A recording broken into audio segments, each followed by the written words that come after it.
Alright, welcome back to the channel. It has been quite a couple months since I've posted, to be honest, but finally back. The first thing I want to announce is that I will be starting to do live streams here on this channel.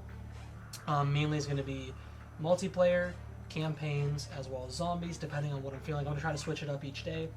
But the main point of this video is to talk about something that happened about 3 days ago. So, the Microsoft acquisition for Activision, Blizzard, whatever, all those games, actually went through fully, and I'm pretty sure the day after that happened, they fixed all the old Call of Duty servers, so now you can play them, find a lobby. It doesn't necessarily mean that they're going to always be populated, but it does mean that they were. And they have been populated. You've been able to find lobbies in like COD 4, World at War, MW2, BO1, BO2, MW3 pretty easily. You know, I haven't had that much trouble. COD 4 was a little weird on the Xbox One, but I plugged my 360 back in to try to minimize the controller delay, and I'm actually loving the 360 again. The controller is definitely weird, but it's awesome. But I think this is definitely a tell. There was rumors that either 2024 or 2025, all the games will be coming to Game Pass, something we expected. And that would make sense why they're fixing all the servers for us to, you know, be able to play those. So I definitely think if you guys have a 360 to definitely pull it out and hop on these games, because definitely I think when that comes to Game Pass, dude, it's going to be so much fun. All of these like young kids that didn't even play these are going to download it and play it. So there's going to be a lot of greenies and a lot of noobs that we can just absolutely destroy. But I just wanted to come in and just talk about that, as well as there's been some leaks for, you know, Modern Warfare 3, whatever it's called. Apparently the logo is just an M and a W, so people are speculating that it's going to be just called Modern Warfare. The best news I can say from these leaks is it does seem like Sledgehammer is given the ability to change things, you know what I mean? Like, obviously, the game is going to be pretty much carried over for the most part when it comes to weapons, maps, stuff like that, but they are allowed to change the perk system, which is the main thing I wanted to touch on. It looks like it's going to be the default perk system being, you know, your choices, but just in like the theming, I guess is the right word to say, of like boots. And so, well, not boots, gear, so there's boots, chest, vest, stuff like that, which is really, really cool. And I'm just so happy that they were given the ability. Like, I was worried it was going to be the exact same UI, game settings, and it was just going to be new maps. And I thought, no matter what maps you give us, the actual gameplay mechanics of MW22 suck. They're awful. But I'm actually kind of hopeful. I don't want to get too hopeful, but if they take the weapons and the current map kind of theming, as you will, and add more pace to the game, they add better perks, you know, the classic minimap, it could be a pretty fun game because the weapons are very nice. They're satisfying. The time to kill could be a little slower, but I think knowing what Sledgehammer does do with their games, they make them fun. So taking Infinity Ward's weapons and adding their, you know, game modes and kind of pace is going to be a lot of fun. I have some hope for it.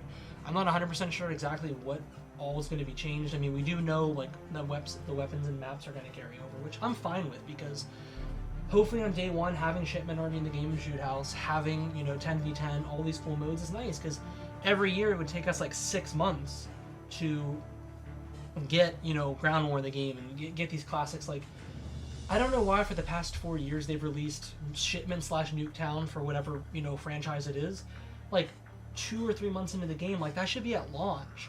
And MW2 put 2 quote-unquote new maps being Shoot House and Shipment in Season 1, and like, we've seen those before. How can you consider that new content? That's kind of annoying. But I think from that regard, like, coming into the game with Shipment and Shoot House already in the game, and already a good foundation of weapons and maps, it's going to be really nice because they're not taking so many steps back, and they can start at a good foundation and add on some really cool modes and maps, hopefully. I mean, I think Vanguard was received terribly. And you have to remember, that game wasn't by choice for Sledgehammer. They were forced to do it, and it was rushed. It wasn't, you know, it wasn't made on their timetable. And it really was just a way to get the World War II themed weapons into Warzone, and I think it made them look bad. But the other 2 games they made were really fun. You know, both of them were somewhat hated, somewhat loved by people, but I loved both of them. They were fun, and really that's what I want from a Call of Duty nowadays. One I can hop on and have fun, and that's really all I care about. But that's pretty much it for this video. I just wanted to come back on. I'm going to try to do maybe once or twice a week posting. That could be highlights from my stream. It could be a talking video, clips. I don't really have like a way of. I don't have a capture card anymore for like the console, but I can clip things if I hit anything. But if this old Gen COD hype dies, I definitely will be back on Cold War sniping and just trying to hit clips. But as far as streams go, I'm going to try to stream a couple times a week, probably like at 7 o'clock Eastern time to however long I feel like it. I'm already like 3/4 of the way done with the Word of War campaign. I've just been, I don't know why I have like an urge to play campaigns all of a sudden, but I'll probably go back to COD 4s, and that'll be the first campaign I stream, which I'll probably be starting that in like 3 or 4 days, so keep your eyes peeled for that.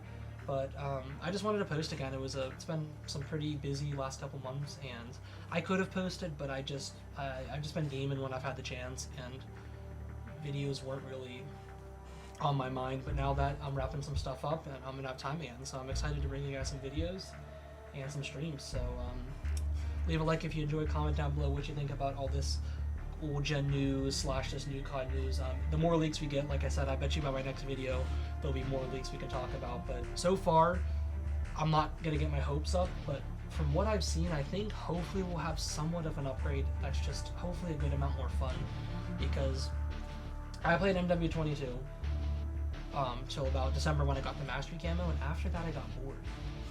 And then they released the intervention, whatever you want to call it, which it's not very a good sniper. It's not a good intervention. It's pretty bad. I grinded for it. I enjoyed using it for about 2-3 days, and then it wasn't fun anymore. So I stopped playing, and I can't tell you the last time I played.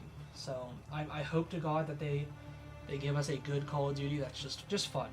You know, I don't think we're gonna get classics anymore, but I think World War II was a very good example of a really fun game that just wasn't. It was so, like, I think the launch was rough, but it was so fun. The factions, the headquarters was amazing. I mean, the modes were fun.